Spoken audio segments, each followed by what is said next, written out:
상쾌한 아침 원주에서 출발합니다.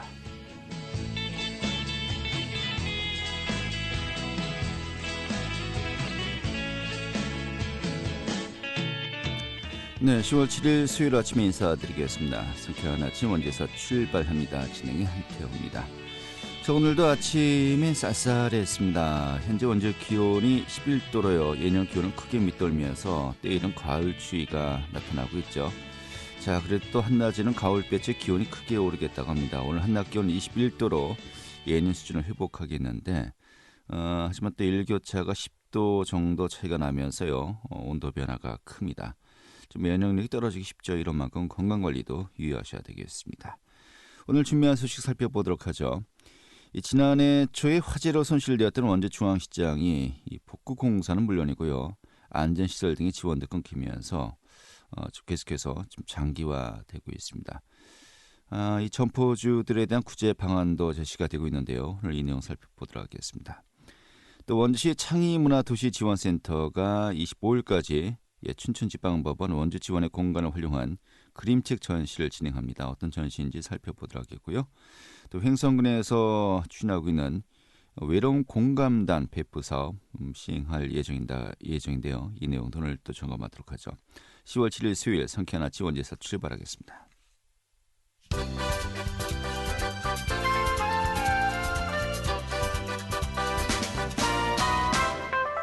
오늘의 주요 뉴스입니다. 원주시 동지역의 유치원과 초중학교가 다음 주 월요일인 오는 10일부터 전교생의 3분의 1로 등교 인원이 확대될 것으로 보입니다. 도교육청은 확진자가 발생했던 원주시 동지역의 유치원과 초중학교 등교 인원을 3분의 1에서 3분의 2로 확대하겠다고 밝혔습니다. 또 도교육청은 19일 이후 전 학년이 등교하는 도내 학교 수를 80% 이상으로 확대하는 방안을 검토 중인 것으로 알려졌습니다. 원주 공항의 활주로 이용률이 전국 지방공항 가운데 가장 낮은 것으로 확인되었습니다. 한국공항공사의 자료를 보면 올해 1월부터 8월까지 원주 공항의 활주로 활용률은 0.1%로 전국의 14개 지방공항 가운데 가장 낮았습니다.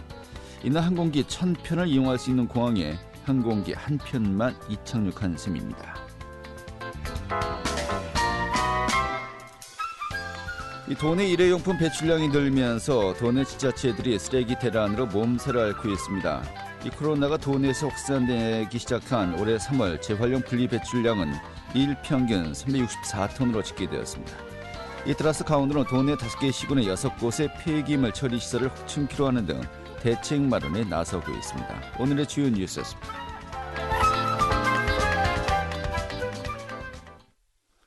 네, 지난해 초에 화재가 발생했던 원주 중앙시장이 나동, 지금까지도 화재 당시의 모습이 그대로 남아 있습니다. 하지만 아직 복구 공사도 제대로 못했고요. 또 소생 방안도 좀 계속해서 좀 논의만 거듭되고 있는 것 같습니다. 좀 현재 상황과 좀 구제 방안 어떤 것들이 있는지 살펴보도록 하죠. 더불어민주당의 김정희 원주시 의원 연결하겠습니다. 의원님. 네, 안녕하세요. 네, 반갑습니다. 자, 중앙시장 화재 발생한 게 작년 언제였죠? 작년 1월 2일 발생하였으니 벌써 1년 10개월이 지났습니다. 2년이 돼가고 있군요. 네, 2년이 돼가고 있습니다. 그래요. 화재 당시 피해 규모가 어느 정도였죠? 중앙시장 나동 87개 점포 또 인근 21개 점포 포함해서 총 108개 점포가 크고 작은 피해를 입었으며 피해 규모는 아마 추산액 49억 7천만 원이라고 알고 있습니다. 네, 그래요. 지금 피해도 상당했습니다만은 좀 2년 가까이 계속해서 뭐 아무런 그 복구 시작도 못 하고 있는 거 아니겠습니까? 네네. 논의는 몇 번 있었는데 그동안에 뭐 진전된 게 전혀 없는 겁니까? 아니요. 지난 5월 14일 원창목 시장님과 이강재 손기영 국회의원님이 한국토지주택공사와 함께 복구와 관련하여 의견 청취 및 방안을 논의하고 지금 LH의 복구안에 관한 컨설팅을 의뢰해 놓은 상태라고 합니다. 네. LH라면은 LH 같은 경우는 좀 전반적으로 토지를 이제 재개발하거나 재건축하는 방향이 좀 이제 많이 중점을 쏟고 있지 않습니까? 좀 그런 네. 쪽으로 이제 방향을 잡은 거라고 봐야 됩니까?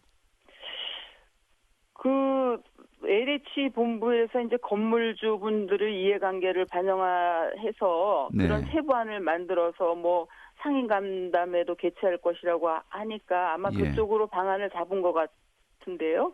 그래요. 네. 그런데 뭐 그렇다면은 나동 건물만 뭐 재건축을 하느냐, 아니면은 사실 뭐 다른 그 화재 피해를 입지 않은 건물들도 좀 안전 등급을 이제 좀 제대로 못 받고 있지 않습니까? 네. 전부 다 해야 되느냐, 이게 큰 틀에서 이 부분도 좀 논의가 이루어져야 될 것 같은데 어떻습니까? 아니 이제 거기 나동이 아마 그 D 등급을 받아서 예. 사실상 건물을 새로 지어야 하는 상황이거든요. 네. 그런데 이제 건물주 사이에서 불이 난 나동만 다시 짓는 재축하자는 의견과 또 당장 급한 대로 고쳐 쓰자는 보수 보강안을 두고 이견이 있어서 결론을 못 내는 걸로 알고 있거든요. 네. 자, 그러니까 지금 말씀하신 대로 D동만 새롭게 짓느냐, 네. 아니면은 전체 중앙시장 전체를 다 하느냐, 이게 아직 뭐 상인들 간에도 좀 의견 통일이 이루어지지 않고 있는 거죠. 안 이루어지고 있죠. 재건축과 보수하느냐 다 장단점이 있기 때문에 예. 아마 이제 건물주들 개개인 간의 손익이 달라서 아마 그런 갈등이 있는 것으로 저는 알고 있습니다. 네. 그렇군요. 자, 그렇다면 현재 아까 그 LH 쪽에서 전체적인 사업 계획 방향을 잡고 있다라고 했습니다만은 이게 큰 틀에 정리가 되지 않았는데 이게 가능한 겁니까? 글쎄 저는 그렇게 생각하고 제가 알고 있기로는 예. 지금 LH 본부에서 아마 그 부분을 좀 의논하고 있고 또 원주시에 세부안을 만들어서 제안한다라는 예정이 있다라고 알고 있고요. 네. 그에 따라서 이제 상인 간담회를 개최할 것이라는 것으로 알고 있거든요. 예. 그럼 LH에서 이런 그 검토 결과는 언제쯤이면 좀 나올 것으로 예상이 가능할까요? 글쎄 그거까지는 이제 확실하게 모르는데 어쨌든 지난 5월 14일 날 예. 시장님과 국회의원 두 분과 같이 논의를 했으니까 아마 좀 빠르게 진전되지 않을까 저는 그렇게 보고 있습니다. 예. 근데 그것도 벌써 반년이 됐네요. 네네. 아무튼 작년 1월에 화재가 발생했고요. 또 아까 모두 이야기한 것처럼 2년 가까이 진행이 되고 있고, 뭐 큰 틀에서 이제 복구를 어떻게 해야 될지, 이게 뭐 재건축이냐 아니면은 일부 보강이냐, 좀 이 부분도 역시 논의가 좀 결론이 나기가 좀 쉽지 않은 상황인 것 같기도 합니다만, 그럼 상인들 간에 의견이 좀 계속해서 좀 엇갈리고 있는 것 같습니까? 어떻습니까? 네, 그런 부분이 아마 좀 손익이 다르고 하니까 이제 그런 부분에 갈등이 있는 것 같고요. 예. 이제 또한 이제 코로나19 확산으로 인해서 논의가 더 늦어지는 것으로 저는 생각하고 있습니다. 네, 그래요. 자, 그럼 이런 가운데 좀 피해를 입었던 분들, 뭐 현재 뭐 다른 그 점포를 운영하고 있는 겁니까? 아니면 지금 현재 현재 어떻게들 생활하고 계신가? 좀 이 부분은 좀 통계가 있습니까? 상인들을 만나봤는데요. 네. 이제 다른 점포를 얻어서 이제 장사를 함에도 불구하고 너무 안 되니까 또 그 가게는 얻어놓고 다른 데서 또 알바를 해서 그 세를 낸다라는 그런 푸념을 하시는 걸 들었거든요. 네. 그런데다가 이제 또 가장 상인들이 힘든 상황이 제가 지난 임시회 5분 발언에서 언급하였듯이 화재 이후 수입이 없어서 생계의 위험을 받고 있는데 세금은 어김없이 내야 되는 현실이 너무 힘들다는 그런 푸념을 들었습니다. 예. 지금 이 상황에서도 점포 소유주들은 재산세가 부과되고 있는 겁니까?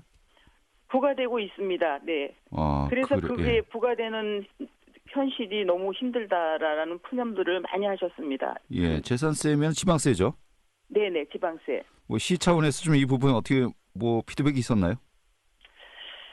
아니 제가 지난 5분 발언 때 지방세를 감면해주거나 납부 예. 기간을 연장해주는 방법을 건의하였고요. 네. 법률적으로 가능한 범위 내에서 우리 시장님의 적극적인 대책 마련을 요청하였습니다. 네. 그런데 이제 그 점포주들에 대한 구제 방안은 전혀 지금 제시하지 못하고 있는데요. 이제 시에서 여러 가지 자문과 법률 검토를 하였지만 국비나 시비를 지원하는 것은 아주 불가하다고 합니다. 네. 그러나 앞서 말씀드렸듯이 시의회나 시집행부 차원에서 지원할 수 있는 방안을 최대한 찾아보도록 노력하겠습니다. 무엇보다 아주 중요한 건 코로나로 인해 모든 원주 시민이 힘든 시기를 겪고 있지만 우리 화재를 당한 중앙시장 분들이 더 힘들다는 것을 알고 더 따뜻한 위로와 관심이 필요할 것 같습니다. 네, 알겠습니다. 자, 뭐 중앙시장 화재와 관련해서 지금 어떤 방향으로 논의가 이루어져야 되는지 좀 여쭤보고 싶습니다만은 일단 기본적으로 이게 보수냐 보강이냐 아니면 전면 재건축이냐 이게 사실 이제 상인들 간의 의견 통일이 이루어지지 않았기 때문에 네. 이거 뭐 어떻게 뭐 한계가 있겠는데요? 그 부분이 어쨌든 뭐 예전에도 이제 화재 위험성이 있어서 많은 것을 시가 제시했는데도 불구하고 네. 이제 상인들 이제 점포주 개개인의 생각들이 다르기 때문에 그 부분이 가장 힘든 것 같습니다. 네. 그래서 화재가 난 당시에도 많은 것들을 제시하고 좋은 방안들을 말씀드렸지만 그런 갈등 때문에 지금까지 더 늦어지지 않나 이런 안타까운 마음이 있습니다. 예, 알겠습니다. 좀 이 부분부터 빨리 정리가 되어야 하겠군요. 그 외에 나머지 부분들 좀 지원을 어떻게 할 것인가 하는 것도 좀 그 이후에 또 많은 고민들이 있어야 될 것 같습니다. 네. 예, 알겠습니다. 오늘 이렇게 정리하죠. 고맙습니다. 네, 고맙습니다. 네, 더불어민주당의 김정희 시의원이었습니다.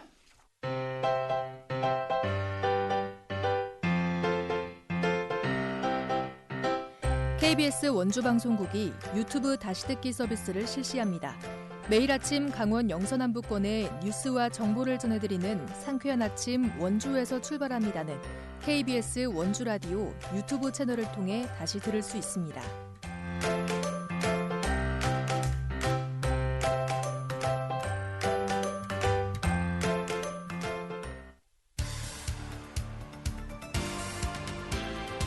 알찬 정보, 생생한 현장의 소식을 전해드립니다. 리포터 현장. 네, 옛 춘천지방법원 원주지원에서 어제부터 그림책 기획 전시가 진행되고 있습니다. 코로나로 인해서 하루에 150명만 관람할 수 있도록 했는데요. 이 국내 그림책 작가들이 참여한 이번 전시회, 방문 전시뿐만 아니고 온라인 또 홈택트 방식으로도 진행된다고 합니다. 이 내용 또 오늘 소개해드리도록 하죠. 김민주 리포터 자리했습니다. 어서 오시죠. 네, 안녕하세요. 네. 자, 그림책 전시회 원주시 창의문화도시지원센터에서 이제 진행하는 것인데 이 센터 구체적으로 어떤 곳입니까? 네, 원주시 창의문화도시지원센터는 문화도시 사업을 추진하는 곳인데요. 원주시는 지난 2018년 12월 문화체육관광부로부터 문화도시 조성계획을 승인받고 예비사업을 추진해왔습니다. 이에 지난해 12월 제1차 법정 문화도시에 원주시가 지정됐는데요. 원주시 창의문화도시지원센터는 지난 2016년부터 문화도시 원주를 조성하기 위해 다양한 사업들을 진행해왔습니다. 백인 원탁회의, 도시문화 아카데미 등 시민들이 자발적으로 참여할 수 있는 프로그램을 진행해왔는데요. 문화도시는 시민들의 필요에 의해 스스로 문화 환경을 조성하고 발전시키는 과정이 중요합니다. 원주시 창의문화도시지원센터에는 시민협의체, 문화도시 실무위원회, 지역활동가와 지역단체가 참여하고 있고요. 원주 지역 내 다양한 문화연대를 기반으로 문화도시 공유 시스템 구조를 만들고 있습니다. 자세한 이야기 원주시 창의문화도시지원센터 김선혜 사무국장에게 듣겠습니다. 원주시는 지난 12월 문화체육관광부로부터 법정 문화도시 지정을 받았습니다. 원주시 창의문화도시지원센터는 원주의 이제 문화적 발전과 시민들의 문화적 삶을 위해서 노력하는 이제 문화도시 사업을 운영하고 있는 전문 조직이라고 보시면 될 것 같습니다. 요즘에는 대표적인 사업으로서 웹 플랫폼을 만들고 있습니다. 원주 시민들이 원주에서 일어나는 이제 문화적 활동들과 프로그램 그리고 시민들이 원하는 것은 무엇인지 이런 것들을 이제 총망라해서 웹이라는 곳에서 만날 수 있도록 플랫폼을 이제 운영을 하고 있고요. 원주 테이블이라고 해서 여러 각종의 이제 사회적 이슈들과 이제 지역의 문제들에 대해서 시민들이 이제 스스로 해결하고 한번 또 모색도 해보는 이제 원주 테이블을 주제별로 운영을 하고 있습니다. 네, 저희 가운데 지원센터가 어제부터 시민들을 위해서 그림책 기획 전시를 이제 진행하고 있는 거죠. 네, 원주시 창의문화도시 지원센터는 어제부터 옛 춘천지법 원주지원에서 그림책 기획 전시를 진행하고 있는데요. 문화리 공간 53 우리는 늘 놀고 싶다를 주제로 국내 그림책 작가 11명이 이번 전시에 참여했습니다. 옛 춘천지법 원주지원의 1층과 2층 공간을 활용해서 진행되는 이번 전시회는 오는 25일까지 관람할 수 있는데요. 코로나19로 인해 하루 150명만 전시회를 관람할 수 있도록 했고 전시회가 진행되는 공간마다 방역을 실시하고 있습니다. 또 그림책 여행센터 2단 블로그에서 온라인 사전 예매를 한 뒤 방문하면 되는데요. 올해 전시회는 코로나19로 인해 오는 20일부터 온라인 전시회도 진행되며 집에서도 그림책을 경험할 수 있도록 그림책 놀이 보따리를 전달하는 홈택트 프로그램도 진행됩니다. 자세한 이야기 원주시 창의문화도시 지원센터 김선혜 사무국장에게 듣겠습니다. 가장 친근하게 이제 만나고 있는 프로그램이 이제 지금 현재 전시가 되고 있는 문화리 공간 프로젝트이고요. 이거는 시민들이 이제 그림책을 기반으로 시민 문화 활동을 하고 그 결과적으로 그림책 작가님들과 함께 전시를 진행하고 행사를 운영하는 매년 가을마다 진행되는 이제 프로젝트고요. 문화도시가 되는 첫 해로서 시민들과 함께 놀이라는 주제를 가지고 함께 축하하는 자리로 이제 마련을 했습니다. 놀이라는 것이 사실 우리들의 이제 문화적 삶을 굉장히 풍요롭게 하는 주제들이잖아요. 이렇게 이제 전시장에서 사전 예약제로 만나는 콘택트 전시, 그리고 온라인으로 만나는 온택트 전시, 그리고 집에서 그림책 놀이를 진행할 수 있는 홈택트 전시, 그렇게 세 가지로 좀 준비를 했습니다. 네, 그림책 여행센터 2담도 운영되고 있는데 이건 어떤 사업입니까? 네, 원주시의 창의문화도시 지원센터에서는 그림책 여행센터 2담을 운영하고 있는데요. 지난 2016년 9월부터 진행된 이 사업은 시민들의 그림책 활동을 지원하고 있습니다. 이곳에서는 원주 시민이라면 누구나 한 권의 그림책을 만들 수 있도록 그림책 창작 워크숍 강사 양성 과정을 진행해 왔는데요. 원주시 옛 춘천지법 원주지원에서 진행되는 그림책 전시를 통해 그림책에 대해서 쉽게 경험해 볼 수 있습니다. 방문 전시회는 그림책 여행센터 2단 블로그를 통해 사전 예매를 반드시 해야 관람할 수 있습니다. 오는 25일까지 전시회가 진행된다고 하니까요. 이번 기회에 한번 방문해 보시는 것도 좋겠습니다. 예, 알겠습니다. 잘 들었습니다. 네, 감사합니다. 네, 김민주 리포터였습니다.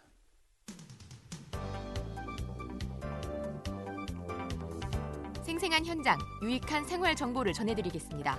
KBS 원주라디오 상쾌한 아침 원주에서 출발합니다를 함께하고 있습니다. 네, 횡성군이 마을 돌봄 공동체 강화를 위해서요. 외로운 공감단 베프 1기 지역 활동가를 모집 중이라고 합니다. 베프, 이 베스트 프렌드라고 좀 줄여서 이야기하는데요. 바로 그러한 이 베프를 모집한다는 것이겠습니다. 베스트 프렌드 약자로 친근하고 다정하게 국민들에게 공감하고 또 다가가겠다는 의미를 지니고 있다고 하는데요. 외로운 공감단 베프, 이게 어떤 사업인지 살펴보도록 하죠. 횡성 행복나눔복지과의 이지유 외로움 정책 담당관 연결하겠습니다. 여보세요? 여보세요? 네, 반갑습니다. 예, 안녕하세요. 예. 네. 이게 정식 명칭입니까? 외로움 정책 담당관? 그렇습니다. 이 직제가 언제부터 있었습니까? 이제 7월에 저희가 조직 개편을 하면서 예. 외로움이라는 부분에 좀 관심을 갖게 되면서 예. 부서를 이제 신설하게 된 그런 과정입니다. 아, 그래요. 외로움 정책 담당관. 정말 와닿습니다. 어떤 그 업무가 주된 것인지요? 글쎄요, 외로움이라 그러면 이제 대부분의 사람들은 개인적인 문제라고 생각을 하잖아요. 네. 근데 이제는 좀 사회적인 관점에서 시각을 달리해서 바라봐야 되겠다라는 그런 생각이 좀 들었고요. 그리고 지난해 저희가 한국 사회 지표 결과를 보면 네. 횡성 군민의 한 45% 정도가 이미 1인 가구에 진입해 있었어요. 예. 그리고 국민의 한 22%가 외로움을 느낀다라는 그 설문조사 결과를 접하게 되었습니다. 그러다 보니까 이제는 좀 더 좀 밖으로 꺼내서 우리가 같이 공감하고 논의를 해야 되는 그런 사항들이 아니겠느냐, 이제 이렇게 좀 관점을 달리하게 된 거죠. 네. 그래서 이제 좀 사회적인 질병으로 좀 끌어내서 국민 주도의 외로움 극복을 위해서 여러 가지 이제 방법들을 좀 찾아보고자 그렇게 노력하고 있습니다. 네. 특히 이제 그 연세 드신 어르신들, 특히 네. 이제 홀로 사시는 분들, 그렇죠. 이분들의 외로움이 어떻게 보면 이제 정말 지자체 차원에서 함께 고민해야 될 그런 또 과제가 됐다 이렇게 보시는 거죠?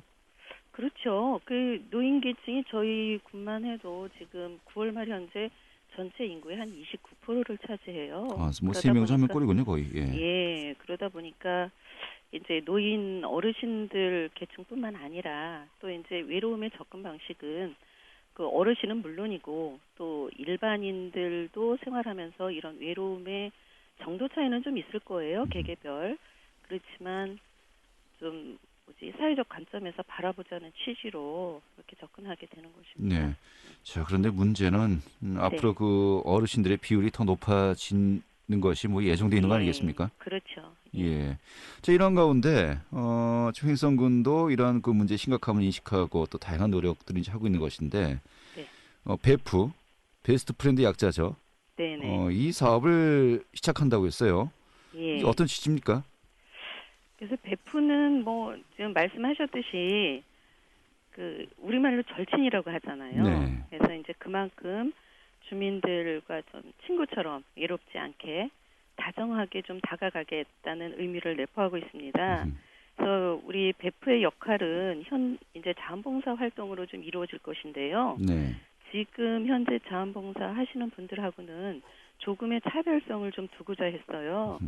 그래서 이제 직접 마을복지 계획에 참여하고 네. 또 전문 교육을 통해서 외로움 중심의 지역복지 활동을 좀 할 수 있도록 그렇게 지원할 계획입니다. 네. 알겠습니다.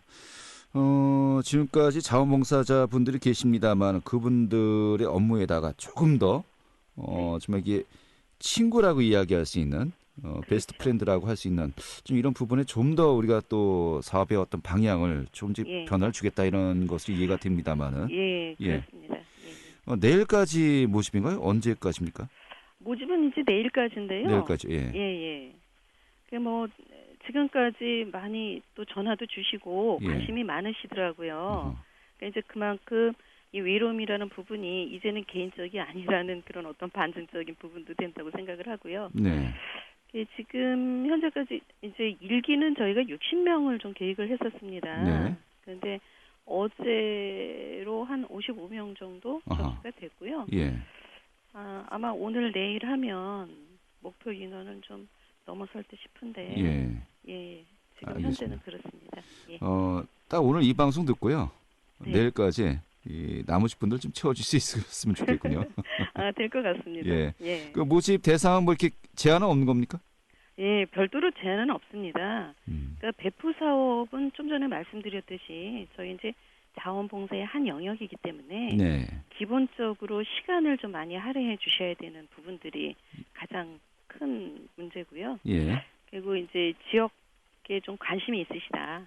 그러면 어느 누구든지 외로운 공감단 배프가 되실 수 있습니다. 네. 또 이제 전문적인 교육도 이루어진다고 했는데요. 네네. 이번에 그 신청하신 분들 뭐 교육 기간은 어떻게 되고요? 또 언제부터 본격적으로 활동하게 되는 겁니까? 저희가 이제 그 일기는 모집은 내일까지 하고요. 네. 교육은 10월 13일부터 11월 19일까지 6주간 이루어집니다. 예. 총 12시간으로 편성돼 있고요. 이제 11월 19일 날 교육이 수료하게 되면 이분들을 이제 마을에 좀 접근을 해서 실제 대상자들을 상담하고 마을에서 이루어질 수 있는 자조 모임들 구성하고 운영하는 부분들을 실제 현장 중심에서 이루어질 수 있도록 하고자 합니다. 네. 근데 사실 지금 이미 기존의 자원봉사자분들이 계셨고요. 어떻게 보면 그렇죠. 좀 업무가 좀 변화를 준다고 합니다만은 네. 또 다른 자원봉사자 모임 아니냐, 뭐 비슷한 거 아니냐, 또 그렇게 또 될 수도 있거든요. 이런 부분들 어떻게 또 생각하십니까? 예, 뭐 그렇게 보실 수도 있는데요. 예. 영역만 저희가 자원봉사 활동 영역으로 구분을 했을 뿐이고요.